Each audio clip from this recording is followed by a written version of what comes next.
Anda ingin memelihara biota lautan seperti koral dan ikan-ikan yang begitu wow, menarik dan begitu indah.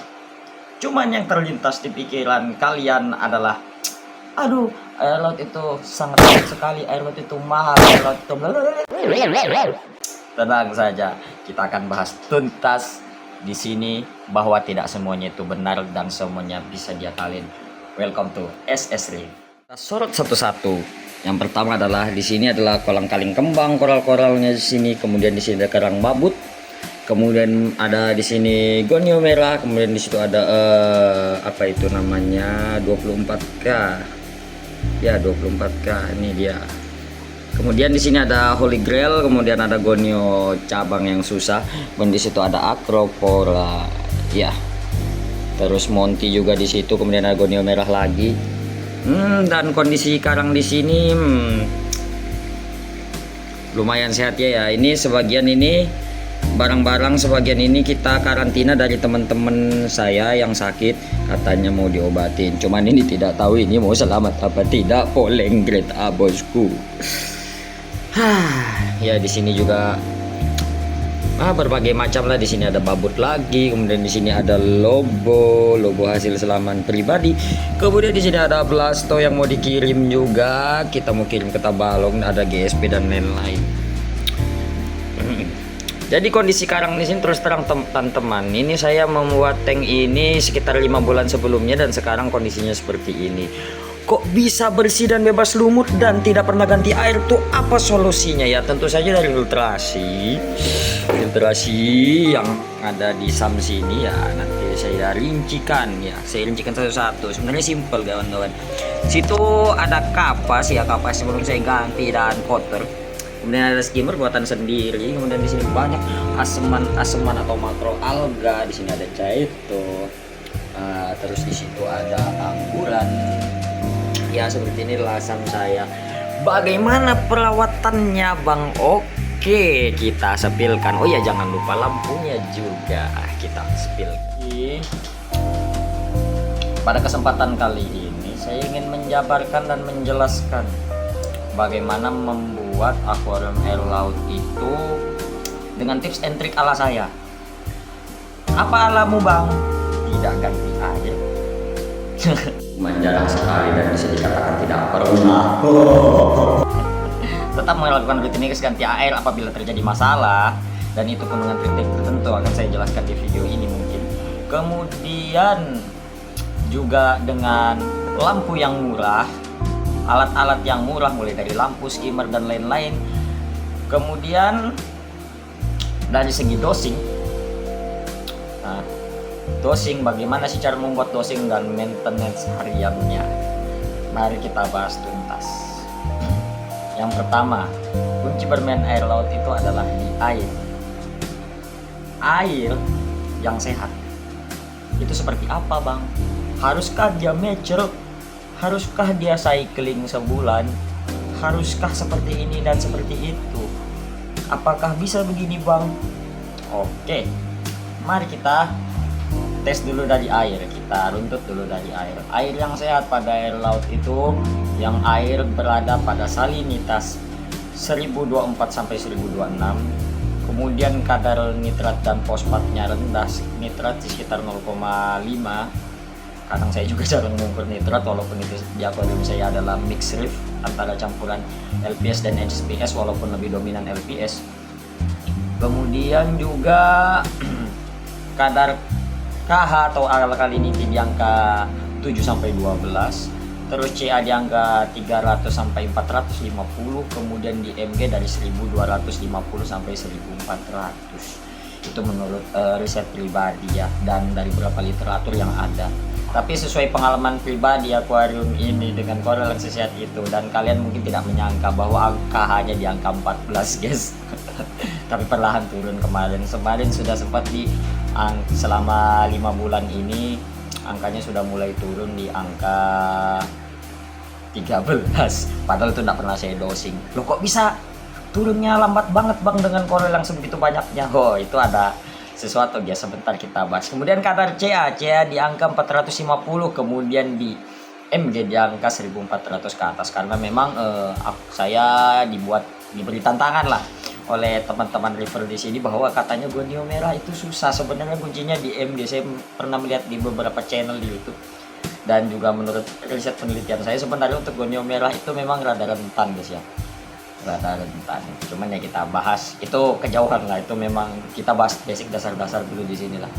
Jadi basicnya kita sudah jelaskan. Yang pertama air yang sehat, kemudian lampu bagaimana. Lampu itu sebenarnya ada hitungan par di situ guys ya.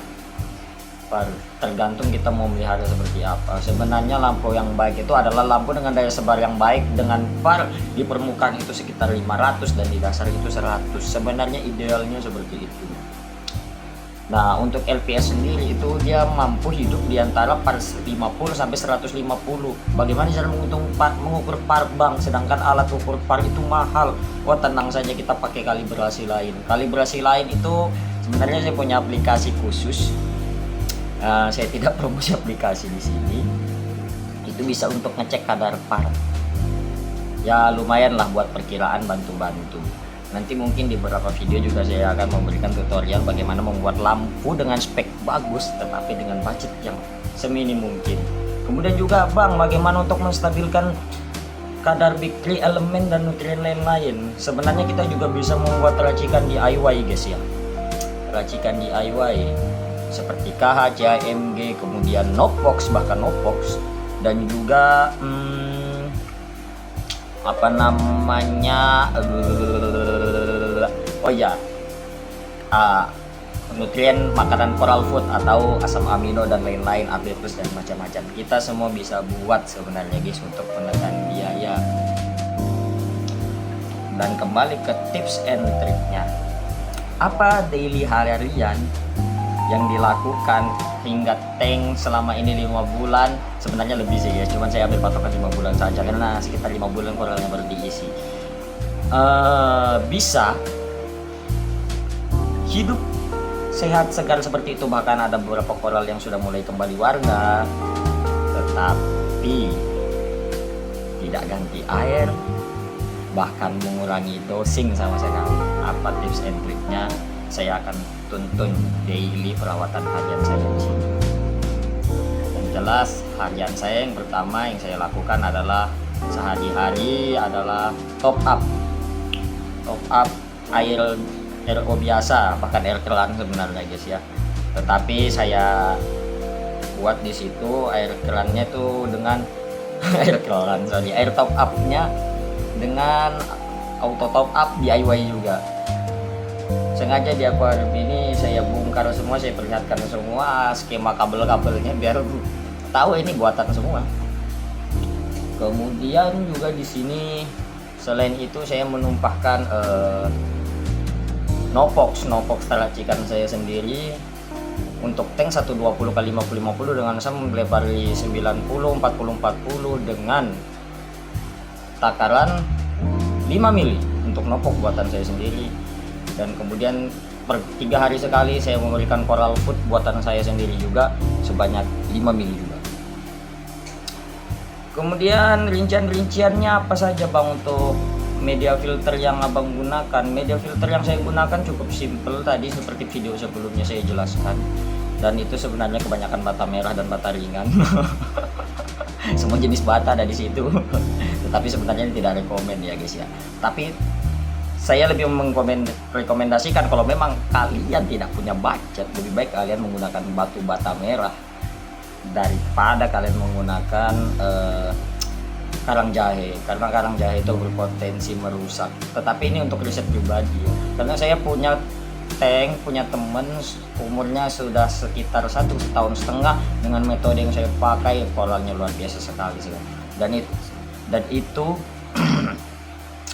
tank nano, wow gak tuh. Tetapi hanya LPS saja kawan-kawan. Untuk SPS itu masih riset saya karena akuariumnya tidak ada skimmernya. Oke guys ya, apalagi ini yang dibahas? Kita bahas pertama lampu sudah, air sudah, filter sudah, perawatan harian juga sudah. Oh iya, bagaimana untuk suhu? Suhu juga penting ya. Suhu sebenarnya ruangan saya sendiri menggunakan AC. menggunakan AC. Tetapi saya pernah mencoba nano tank, tapi ini untuk LPS. Bahkan kalau untuk SPS saya pernah, karena SPS itu sangat rentan. Sebenarnya semua coral sih rentan, cuman kalau SPS lebih kuat terhadap panas tetapi tidak tahan dengan perubahan suhu. Nah, beda dengan LPS. LPS dia mintanya dingin, tapi untuk suhu yang tidak terlalu signifikan atau tidak stabil dia masih tahan. Sebenarnya kunci bermain airload itu guys bukan dari parameter yang ideal, tetapi kestabilan. Seperti akuarium saya ini, karena dia konsisten KH14, walaupun 14 itu angka yang tidak wajar atau bahkan menyebabkan mati sebenarnya jika koralnya tidak kuat. Tetapi dengan yang konsisten seperti itu, dia tetap sehat.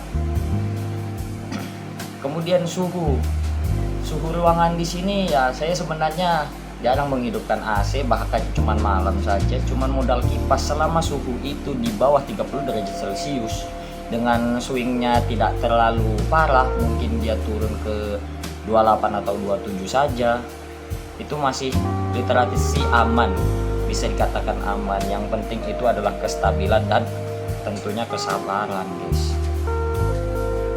Jadi kesimpulan dalam video hari ini adalah ternyata aquarium airload itu mudah ya, ternyata gampang ya sebenarnya, cuman kok susah begitu. Pendapat orang-orang ya mungkin sebenarnya di video ini masih kurang karena durasi terlalu panjang dan saya malas mengedit terlalu panjang. Mungkin saya akan buka sesi Q&A di pertanyaan, bisa dipertanyakan di kolom komentar sesuai ilmu dan pengalaman saya. Kemudian sebisa saya jawab, jika tidak bisa ya mohon maaf, tapi saya usahakan, karena saya akan menjadi juga selain pendapat dan pengalaman pribadi saya akan juga menanyakan para penghobi teman-teman yang sudah pengalaman dalam dunia lautan. Oke teman-teman, terima kasih atas video kali ini. Sampai jumpa di next video, ditunggu pertanyaan-pertanyaannya.